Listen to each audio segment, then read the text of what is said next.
మీరు రాసుకున్నవి నాతో ఇప్పుడు నేను మీడియాని అటాక్ చేసిన అప్పటి నుంచి మీరే నన్ను గ్రిల్లింగ్ చేస్తున్నారు. నేను అన్ని బట్టి నీకు చాలా లాభాలు జరిగినాయి, నువ్వు అది మర్చిపోకు. Right, okay. సో ఎందుకు కేసీఆర్ గారు రావట్లేదు అనే దాని మీద కాంగ్రెస్ పార్టీకి ఏమన్నా ఒక అవగాహన ఉంది? మీరు పదే పదే రిక్వెస్ట్ చేస్తున్నారు, రేపు అక్కడికి రమ్మన్నారు, మేడిగడ్డకి తీసుకెళ్తాం రండి అన్నారు, అసెంబ్లీకి రమ్మని పదే పదే పదే పదే దండాలు పెడుతున్నారు, రా రా రా అని. బాహుబలి సినిమాలో దండాలు అయ్యా అన్నట్టుంది మీ పరిస్థితి. ఆయన వస్తలేడు. వారిని మేము ఎక్కడికో తీసుకుపోవాలనుకుంటాం, అక్కడే వారు అక్కడికి రారు, ఇక్కడే ఉంటారు. ఉండండి, మీరు ఎక్కడికి తీసుకెళ్తారో మనకి తెలుసు కదా. కాదు, నేనేమంటున్నా, నేనైతే ఒక అర్జీ టైప్ రిక్వెస్ట్ పెట్టిన మొన్న ఏదో టీవీలో.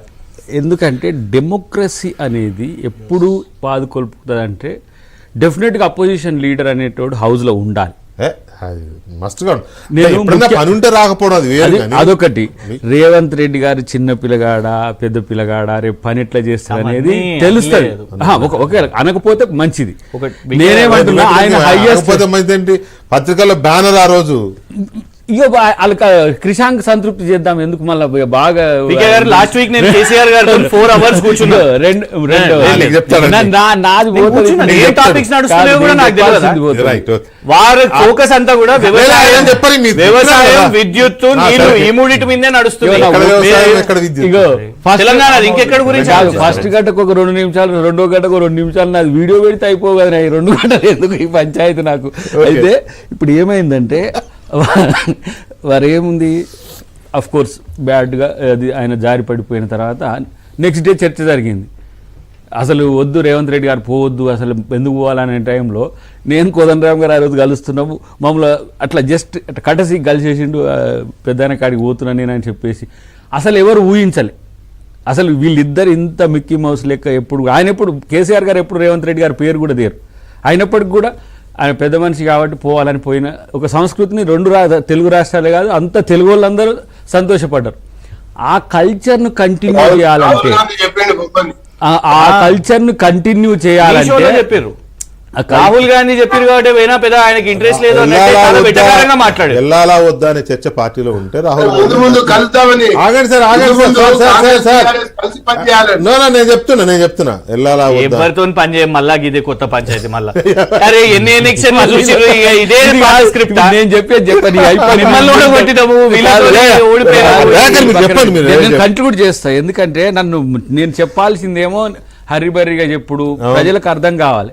మా నేచర్ ఇది. ఇప్పటికీ కేసీఆర్ రండి, మీరు తెలంగాణకు విపక్ష నేత, నాట్ కల్వకుంట్ల చంద్రశేఖరరావు గారు కాదు. మీరు ఎంత పెద్ద జైంట్ అయినా రేవంత్ రెడ్డి గారు ఓడగొట్టిందని ఒకవేళ ఇంటర్నల్ ఇంటెన్షన్ ఏమైనా ఉంటే పక్కన పెట్టండి ప్రజల కోసం. మేము కూడా మీకు ఆ గౌరవం ఇస్తాం సభలో. ఎందుకంటే ఇరిగేషన్ మినిస్టర్గా మీరు ఉన్నారు, మీరే చీఫ్ ఇంజనీర్గా పనిచేశారు కాళేశ్వరంకు. మమ్మల్ని కొంచెం ఎడ్యుకేట్ చేయండి, పోనీ రండి. నేను పేరు మీద బురద చల్లినప్పుడైతే రేవంత్ రెడ్డి కాదు, రాజకీయాల్లో ఒక నిమిషం, ముఖ్యమంత్రి అయినాక రేవంత్ రెడ్డిని బుడ్డర ఖాన్ అన్నారు. పక్కన అట్లా సీరియస్ గా మాట్లాడదాం. రేవంత్ రెడ్డి గారు మంచి భాష మాట్లాడుతున్నారా? నేనే చెప్పబోతున్నా, నాకు ఆ పదం తీయాలని లేదు. కేసీఆర్ గారు సార్ కోమటిరెడ్డి వెంకటరెడ్డి గారు ఇవాళ నల్గొండ వస్తే జనం చెప్పులతోనే కొడతారు అని అంటేనే మీ వాళ్ళు ఫుల్ రివర్స్ అయిపోయి గొడవ చేశారు. చేశారా లేదా? కానీ ఇప్పుడు ప్రజెంట్ ముఖ్యమంత్రిగా ఉన్నారని మీ మాజీ ఎమ్మెల్యే ఏమన్నాడు? మీ పార్టీ ఖండించిందా? అట్లీస్ట్ ఖండించిందా? చర్య తీసుకుందా? ఇగో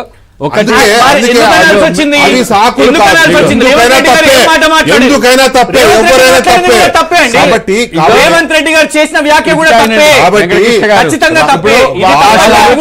రాజకీయాలు చేసింది తప్పైతే రేవంత్ రెడ్డి గారు చేసింది కూడా తప్పే. అందుకే నేను అంటున్నా, చేసిన తప్పే. అయితే నన్ను చెప్పనిస్తలేరు కానీ రేవంత్ రెడ్డి గారి గురించి మీకే చెప్తున్నా, భాష ఇవి కాదు, పాత్రలు ముఖ్యం, పాత్ర పోషించాల్సిందే. నేనేమంటున్నా, ముఖ్యమంత్రి గారి గురించి, గౌరవ ముఖ్యమంత్రి గారి గురించి వాళ్ళ లెక్కన మాట్లాడంటే మాన్యశ్రీ ముఖ్యమంత్రి గారి గురించి వాళ్ళ గతంలో అన్న మాటలు నేను అంటూనే, మీరు ఎవరు ఏదైనా చేసుకోండి, మిమ్మల్ని పట్టించుకునే పరిస్థితే లేదు. మాకు ప్రజల సమస్యలు ఉన్నాయి, 6 గ్యారెంటీలు ఉన్నాయి. 6 గ్యారెంటీల ముచ్చట ముందుంది. మా జుట్టు పడతారు రేపు ఎలక్షన్స్ లో. ఇప్పటికి 4 చేసినా కూడా వాళ్ళు ఎందుకు పదే పదే రా రా ఎందుకు పిలుస్తున్నారో తెలియదు కదా. నాకు అర్థం కాదు. రోజు కేసీఆర్ గారు దుర్గా ఒక రోజు గడుస్తలేదు వీళ్ళకు. దుర్గా ప్రసాద్ గారు సార్ ఏం లేదు, ఎలక్షన్ల ముందు